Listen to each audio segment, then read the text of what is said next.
Chhattisgarhi video देखने के लिए हमारे चैनल को सब्सक्राइब करें और दबाएं इस बेल आइकन को, ताकि हमारे वीडियो के नोटिफिकेशन आपके पास पहुंचे सबसे पहले।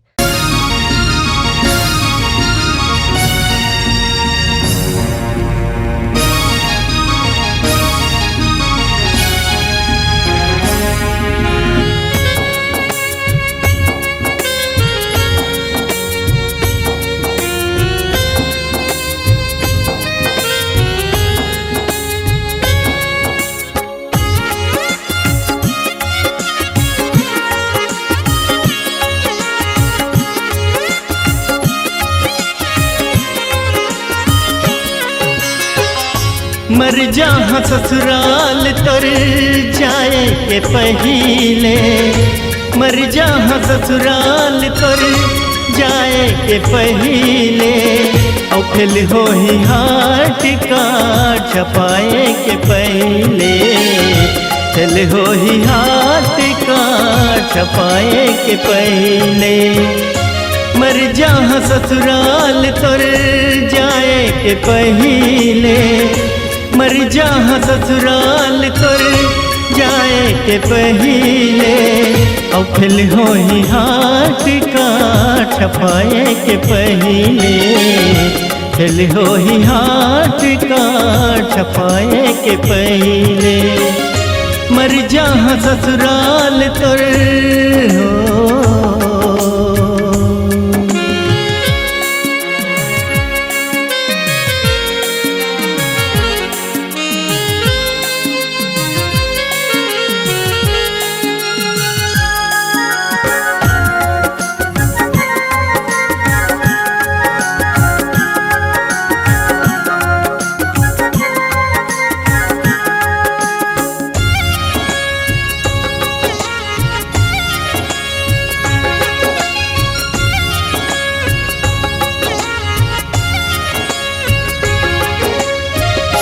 ये तो बता दे मोला काहे कसूर वो, ये तो बता दे मोला काहे कसूर वो, जी के करे जाहो के धन जाना दूर वो, जी के करे जाहो के धन जाना दूर वो।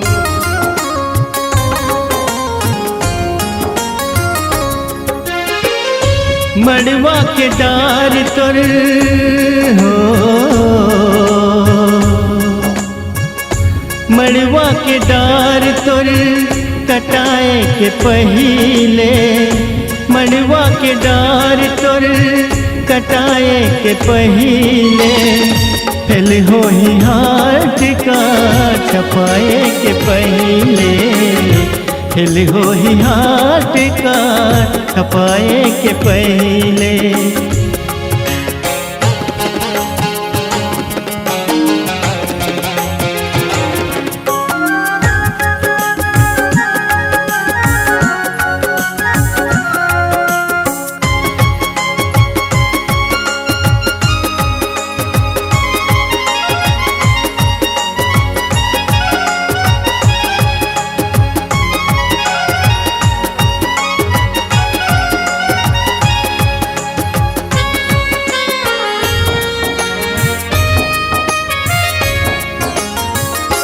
डोली उठत तोरी कैसे मैं देखी हो, डोली उठत तोरी कैसे मैं देखी हो, मोरी बात दया तय कर दे दे जहर वो, मोरी बात दया तय कर दे जहर वो।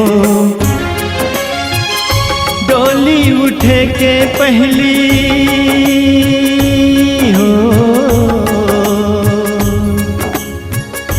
डोली उठे के पहली मर के मयारू, डोली उठे के पहली मर के मयारू, औ फिल हो ही हाथ का छपाए के पहले, फिल हो ही हाथ का छपाए के पहले।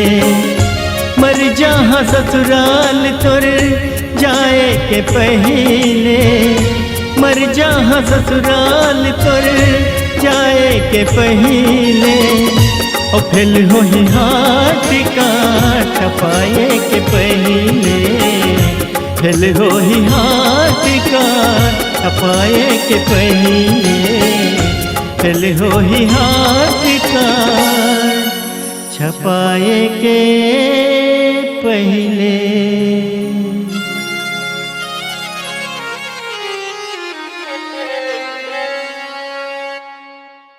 अगर आप अपनी आवाज को एक नया आयाम देना चाहते हैं तो चले आइए मल्टी ट्रैक डिजिटल रिकॉर्डिंग के लिए संपर्क करें HK म्यूजिक कंपनी, कोटा डबरी, चांपा, छत्तीसगढ़।